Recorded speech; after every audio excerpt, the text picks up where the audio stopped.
Aspirant तो CHSL 2023 का notification आ चुका है आपके सामने है और इसकी जो डेट आई है वो है 9/5/2023 से लेके 8/6/2023 तक, मतलब कि 9 मई से लेके 8 जून तक। तो सीएचएसएल की जो तैयार भर्ती का वेट कर रहे थे वो तैयार हो जाए, क्योंकि आपका टाइम आ चुका है अब। और यहाँ पे आप सारी डिटेल देख सकते हो, ये है ऑफिशियल नोटिस। यहाँ पे जो फॉर्म सबमिशन डेट है 9 मई से लेके 8 जून तक, ठीक है। एक एक चीज आप ध्यान देना इसमें। आपका जो मेन चीज है यहाँ पे, जो मेन चीज है वो डेट थी, और ये दूसरी मेन चीज जो है schedule of the tier 1 examination. कब है आपका टीयर 1? तो आपका टीयर 1 है अगस्त में। मतलब कि अभी से आपके पास 3 महीने का टाइम है। मई है, अभी से आपके पास टोटल 3 महीने का टाइम है। धमाकेदार तैयारी करिए और सिलेक्शन ले लीजिए, ठीक है। आपको पोस्ट पता है, एलडीसी, ओडीसी, डीईओ, ठीक है। यूडीसी की जो वैकेंसीज थी अब सीएचएसएल के सीजीएल में आ गई थी। अगर वैकेंसीज की बात की जाए तो इस बार यहाँ पे थोड़ा सा आपको वैकेंसी में कमी देखने को मिलेगी। जैसे पिछली बार जो वैकेंसी थी वो अप्रोक्सीमेट कितनी थी, तो 5,000 के अराउंड थी। इस बार जो वैकेंसी है वो 1600 है, ठीक है। इस बार की वैकेंसी 1600 है, तो ये चीज थोड़ी सी आपको लग सकती है कि हाँ है, पर कोई बात नहीं। आप अपनी जोरदार तैयारी रखिए और फिर सिलेक्शन लीजिए। ये अपना रिजर्वेशन की थोड़ी सी बात हो गई, और चीजें देख लेते हैं। ये अपनी बेसिक है।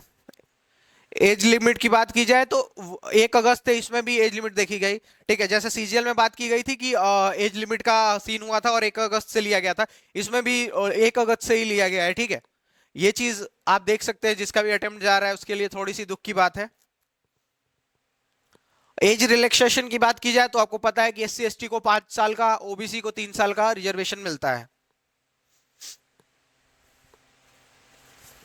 बाकी जो और कैटेगरी में होंगे वो देख लेंगे। अब बात कर लेते हैं थोड़ा सा एग्जामिनेशन के बारे में।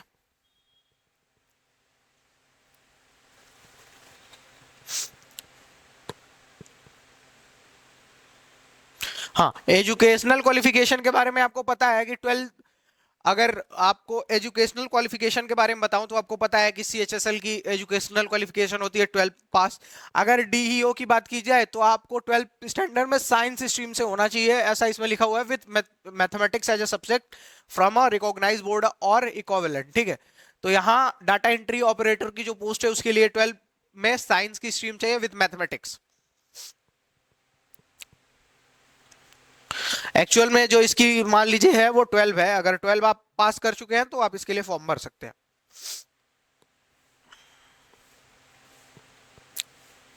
अब मैं थोड़ा आपको दिखाना चाहता हूं एग्जाम पैटर्न।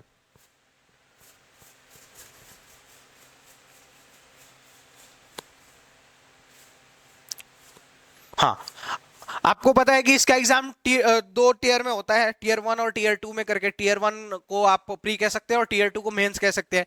तो टीयर 1 की बात की जाए तो इसमें आपके 200 नंबर के क्वेश्चन आएंगे और 100 क्वेश्चन होंगे। एक क्वेश्चन 2 नंबर का होगा। 25-25 नंबर के सारे चैप्टर से क्वेश्चन, टॉपिक से क्वेश्चन होंगे। इंग्लिश सब्जेक्ट से 25 क्वेश्चन, जनरल इंटेलिजेंस से 25 क्वेश्चन, क्वांटिटेटिव एप्टीट्यूड से 25 क्वेश्चन और जनरल अवेयरनेस से 25 क्वेश्चन। 25-25 क्वेश्चन सबके लिए होंगे, सबके होंगे चारों सब्जेक्ट के। और आपको टाइम दिया गया होगा 1 घंटे का, जिसमें आपको मार्क्स मिलेंगे 200, अगर आप सारे अटेम्प्ट कर पाए तो। ये टीयर 1 का है, ठीक है।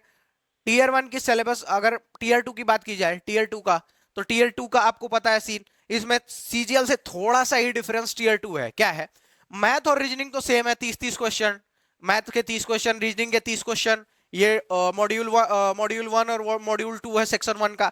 अगर सेक्शन 2 में आए तो इंग्लिश के 40 क्वेश्चन और मॉड्यूल 2 में जनरल अवेयरनेस के 20 क्वेश्चन।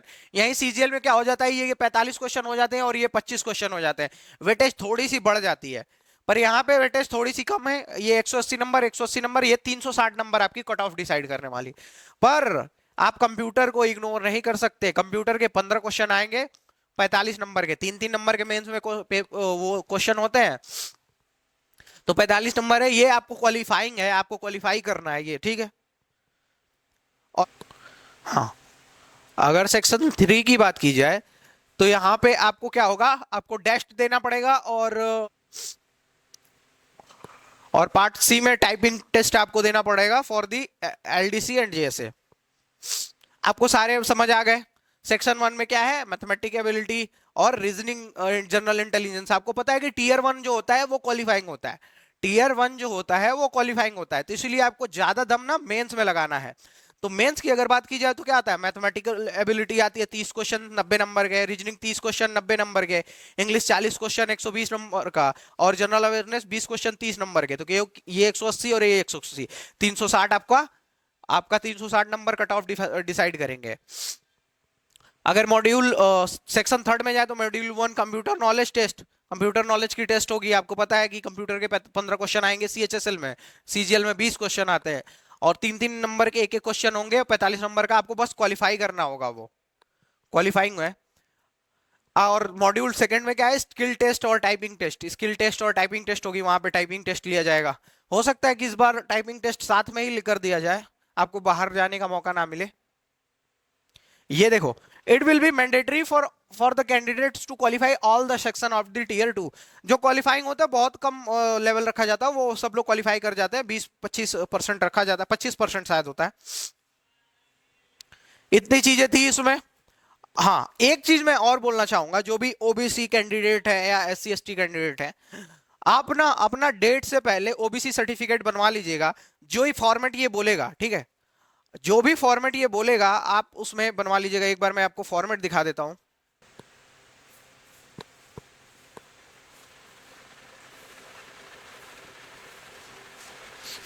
देखिए, जो भी एससी कैंडिडेट होंगे, जो भी एससी कैंडिडेट होंगे, एससी और एसटी, उनको इस फॉर्मेट में अपना ये जो है सर्टिफिकेट बनवाना है। एक्चुअल में जो उनके सेंट्रल का फॉर्मेट आता है उस फॉर्मेट में भी रहता है तो एक्सेप्ट किया जाता है, पर अगर आप इसमें बनवा लेते हैं तो आपके लिए और बेटर है। अगर मैं इसी तरह ओबीसी की बात करूं तो यहाँ पे ओबीसी का भी दिया होगा जस्ट नीचे।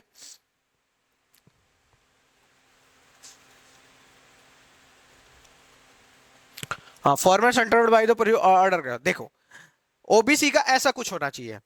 मेरे पास ऐसा बिल्कुल बना हुआ है, एकदम सेम सा, मेरे पास सेंट्रल वाला भी है और ऐसा भी है। अगर इसको बनवाने की बात की जाए तो आपको पता नहीं होता कि इसको कैसे बनवाएं।